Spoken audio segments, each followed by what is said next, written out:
नमस्कार, मैं गीतांजलि लेके आई हूँ नॉन स्टॉप खबरें बाय इन टाइम्स की ओर से। 24 घंटे में 7 ताज़ा कोविड-19 मौतें जम्मू कश्मीर के टोल को 71 तक ले जाती हैं।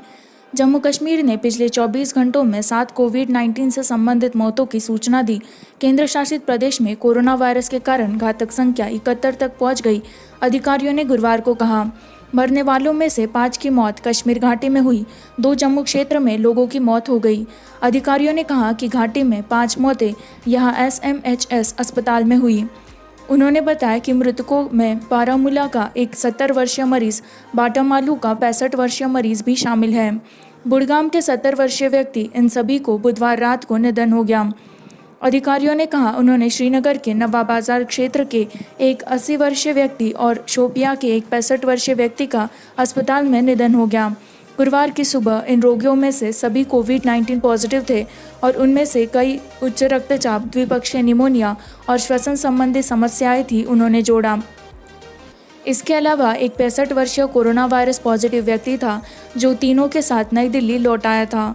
परिवार के सदस्यों की मृत्यु सरकारी मेडी में हुई। बुधवार रात को जम्मू में कैल कॉलेज GMC के अधिकारियों ने कहा, वे जम्मू शहर के तालाब टिल्लू बेल्ट के बोरी इलाके के थे। उन्होंने कहा कि परिवार एक होटल में प्रशासनिक प्रिपेड था। अधिकारियों ने कहा कि 68 साल अखनूर तहसील के कोटेगढ़ी के रहने वाले व्यक्ति की भी GMC जम्मू में मृत्यु हो गई।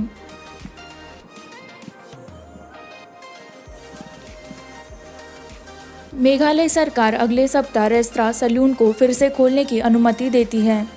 उन्होंने कहा कि मेघालय सरकार ने अगले सप्ताह से रेस्तरां, ब्यूटी पार्लर, सैलून और नाई की दुकान को फिर से खोलने की अनुमति देने का फैसला किया है। उप मुख्यमंत्री प्रिस्टोन तेनसोंग ने कहा, स्वास्थ्य विभाग और जिला अधिकारी इस बारे में दिशा निर्देश जारी करेंगे। यह 22 जून से फिर से खोलने के लिए रेस्तरां, ब्यूटी पार्लर, सैलून और नाई की दुकान की अनुमति देने का फैसला किया गया था। तेनसोंग ने संवाददाताओं से कहा, एक आदेश में मुख्य सचिव MS राव ने सभी डिप्टी कमिश्नरों को केंद्र द्वारा निर्धारित स्वास्थ्य संबंधी प्रोटोकॉल का कड़ाई से अनुपालन सुनिश्चित करने का काम सौंपा। सरकार राज्य में राष्ट्रीय राजमार्गों के साथ व्यावसायिक प्रतिष्ठान तब तक बंद रहेंगे जब तक। तेनसोंग ने कहा कि वर्तमान में राज्य में 14 सक्रिय कोविड-19 मामले हैं और 28 लोग बरामद हुए हैं, जबकि एक की मृत्यु हो गई। देश के अन्य हिस्सों से लौटे लोग, राज्य सरकार तेजी से कोरोना वायरस के प्रसार को रोकने में सक्षम है। तेनसोंग ने कहा कि सभी लोग मैंडेटो हैं। उन्होंने कहा कि संवैधानिक संगरोध में जब तक उनके कोविड-19 परीक्षणों की पुष्टि नहीं हो जाती कि वे नकारात्मक है, जिसके बाद उन्हें सख्त सामुदायिक संगरोध या घरेलू संगरोध से गुजरने के लिए भेजा जाता है, उन्होंने कहा।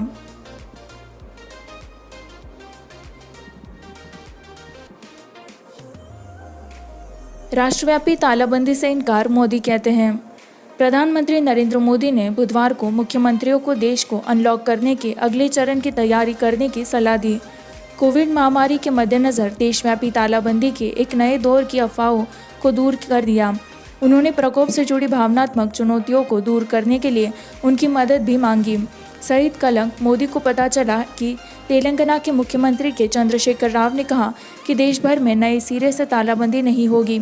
मुख्यमंत्रियों से आर्थिक गतिविधियों में तेजी लाने के लिए कहा, हमें अब अनलॉक 2.0 के बारे में सोचने और अपने लोगों को नुकसान की भी सभी संभावनाओं को कम करने की आवश्यकता है। मोदी ने उनसे बुनियादी ढांचे और निर्माण क्षेत्र से जुड़ी गतिविधियों को बढ़ावा देने के लिए कदम उठाने का आग्रह किया। महामारी के भावनात्मक पहलू पर विचार करते हुए उन्होंने कहा, हमें ऐसे तरीके खोजने होंगे जिससे हम अपने नागरिकों को पैदा हुए कलंक से बाहर निकाल सकें। वायरस का डर, उन्होंने रेखांकित किया कि संक्रमण से उबरने वाले लोगों की संख्या अधिक है और तेज़ी से बढ़ रही है, इसलिए कोविड-19 अनुबंध करने वालों को घबराने की ज़रूरत नहीं है। उन्होंने कहा कि 15 मुख्यमंत्रियों में से कई तमिलनाडु, तेलंगाना, उत्तर प्रदेश, महाराष्ट्र और बिहार के हैं।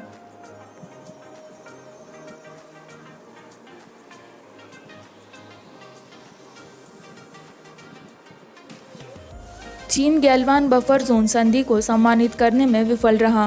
पेट्रोलिंग पॉइंट 14 में गैलवान क्षेत्र में सोमवार को भड़की हिंसा चीन से जुड़ी थी, जो 6 जून को हुए समझौते का सम्मान करने में विफल रही थी कि यह क्षेत्र बफर जोन होगा। सेना के एक वरिष्ठ अधिकारी ने कहा, स्थानीय कमांडिंग पर सैनिकों पर हमला किया गया था। गैलवान क्षेत्र के अधिकारी गैलवान नदी के किनारे स्थित स्थान से चीनी सैनिकों के वापस लौटने की पुष्टि करने के लिए गए थे। उम्मीद थी कि चीनी क्षेत्र में अपने टेंट को नष्ट कर देंगे। 6 जून को कॉर्प्स कमांडरों की बैठक के दौरान बफर जोन बनाने का निर्णय लिया गया था और इसका चरणबद्ध तरीके से पालन किया जाना था। विघटन योजना की पुष्टि करते हुए सेना प्रमुख जनरल MM नरवणे ने कहा, 13 जून को कहा था कि यह होगा वास्तविक नियंत्रण की लकीर के साथ एक चरणबद्ध तरीके से जगह ले। वापसी समझौते में पैंगोंग त्सो झील के उत्तरी फ्लैंक के साथ फिंगर 4 और पर स्टैंड ऑफ बिंदु शामिल नहीं था।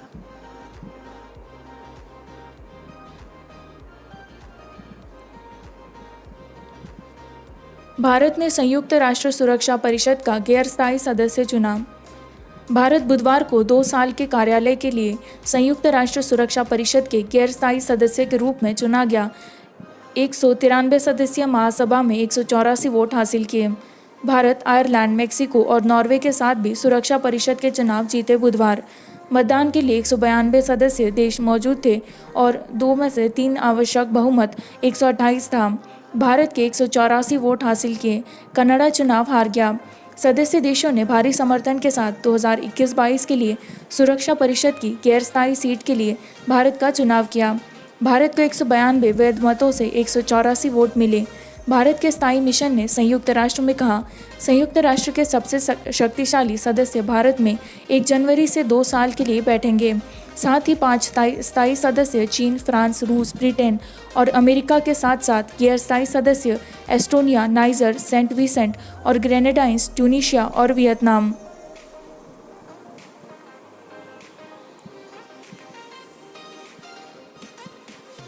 बारह 881 कोविड-19 मामलों की दैनिक स्पाइक रिकॉर्ड करे। मृत्यु टोल 334 से बढ़ी। स्वास्थ्य मंत्रालय। केंद्रीय स्वास्थ्य मंत्रालय के आंकड़ों के अनुसार 1 जून 18 से 18 जून तक देश में 12,881 कोविड-19 मामलों की रिकॉर्ड। एकल कूद में गुरुवार को भारत का रुख 3,66,940 हो गया, जबकि मौत का आंकड़ा 12,237 हो गया। महाराष्ट्र, तमिलनाडु, दिल्ली, गुजरात और उत्तर प्रदेश के साथ 1,76,411 कोरोना वायरस संक्रमण के मामलों में वृद्धि हुई है, जो कोविड-19 की बढ़ती संख्या के लिए शीर्ष 10 राज्यों में से एक है। देश ने बुधवार को 2009 मौतों की भारी वृद्धि दर्ज की थी। महाराष्ट्र और दिल्ली से पहले से बताए गए राज्यों में किए गए डेटा मिलान अभ्यास के बाद महाराष्ट्र और दिल्ली में बड़ी संख्या में लोगों को मौत के घाट उतार दिया गया था। पिछले 2 दिनों में भारत की कोविड-19 घातक दर 2.8 से 3.3 हो गई है। अब प्रतिशत के अनुसार गुरुवार को सक्रिय मामलों की संख्या 1,60,384 है, जबकि 1,94,324 लोग बरामद हुए हैं और एक मरीज ने पलायन किया है। अद्यतन आंकड़े के अनुसार सुबह 8 बजे लगभग 52.95% मरीज H अब तक बरामद किया गया है। एक अधिकारी ने कहा, पुष्टि किए गए मामलों की कुल संख्या में विदेशी शामिल हैं। भारत ने लगातार 7वें दिन 10,000 से अधिक मामले दर्ज किए।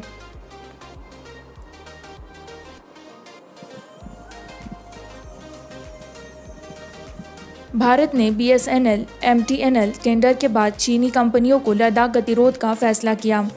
दूरसंचार विभाग DOT ने चीनी टेलीकॉम उपकरण विक्रेताओं को अपने टेंडरों में भाग लेने से रोकने के लिए राज्य में टेलीकॉम BSNL और MTNL को निर्देश देने का फैसला किया है।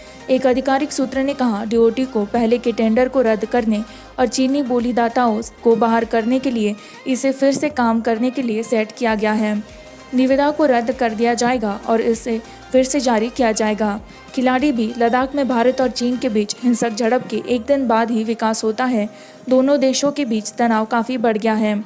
BSNL बोर्ड ने इससे पहले अपने अधिकारियों और विक्रेताओं चीनी उपकरण निर्माता ZTE के साथ साथ फिनिश संचार दिग्गज नोकिया के लिए मंजूरी दे दी थी।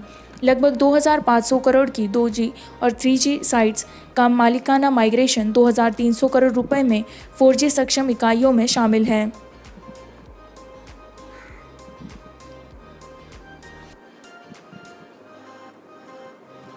प्रियंका चोपड़ा गालवान घाटी में शहीद हुए सैनिकों को श्रद्धांजलि देती है।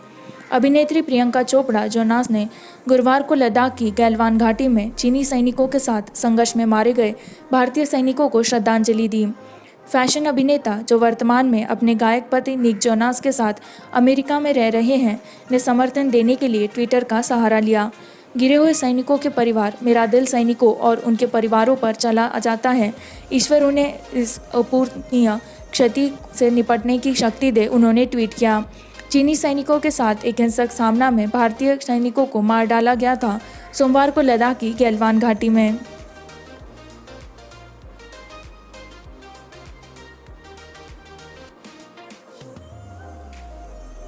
पीएम मोदी के साथ कोरोना वायरस पर चर्चा से निराश राजस्थान के सीएम अशोक गहलोत। राजस्थान के मुख्यमंत्री अशोक गहलोत ने बुधवार को कहा कि वह केंद्र और राज्य के बीच चुनौतियों और सीमाओं के कारण निराश है, क्योंकि कोरोना वायरस मुद्दे पर प्रधानमंत्री नरेंद्र मोदी के साथ वीडियो कॉन्फ्रेंस में चर्चा नहीं की गई। गहलोत की टिप्पणी दूसरे दिन में शामिल होने के बाद आई। इस मुद्दे पर मुख्यमंत्रियों के साथ प्रधानमंत्री द्वारा की गई चर्चा। अब तक सभी राज्यों को कोविड-19 से निपटने के लिए सर्वोत्तम प्रथाओं का पता है। गहलोत ने कहा कि यह देखने के लिए कि पीएम के साथ वीसी में केंद्र और राज्य की चुनौतियों और सीमाओं पर चर्चा नहीं की गई है। सीएम ने कहा कि वीडियो कॉन्फ्रेंस में लॉकडाउन पर चर्चा के बाद केंद्र राज्यों को कठिनाइयों को दूर करने में कैसे मदद करेगा।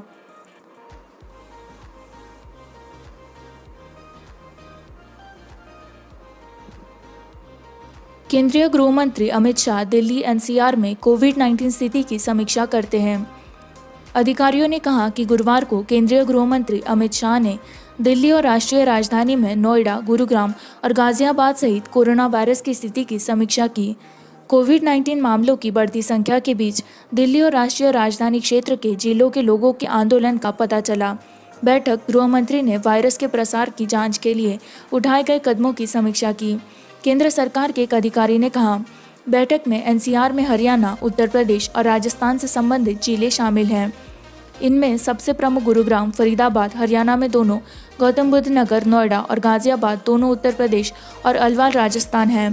हरियाणा, यूपी और दिल्ली के अलग अलग समय में राज्यों के बीच लोगों की आवाजाही को लेकर कोविड-19 के बंद के दौरान अलग अलग समय में पाबंदियां लगाई गई हैं, जिससे लोग परेशान हैं। कई मामलों में 4 जून को सुप्रीम कोर्ट ने केंद्र से दिल्ली, उत्तर प्रदेश और हरियाणा की एक बैठक बुलाने के लिए एनसीआर में सभी सीमाओं पर अंतर्राज्य आंदोलन को आसान बनाने के लिए कहा। यह भी देखा कि इसमें एक सुसंगत नीति होनी चाहिए एनसीआर के संबंध में। इसी के साथ मैं संवाददाता गीतांजलि आपसे विदा लेती हूँ। इसी तरह की नॉनस्टॉप खबरों को जारी रखने के लिए बाइंग टाइम्स हिंदी को लाइक करें, सब्सक्राइब करें, शेयर करें।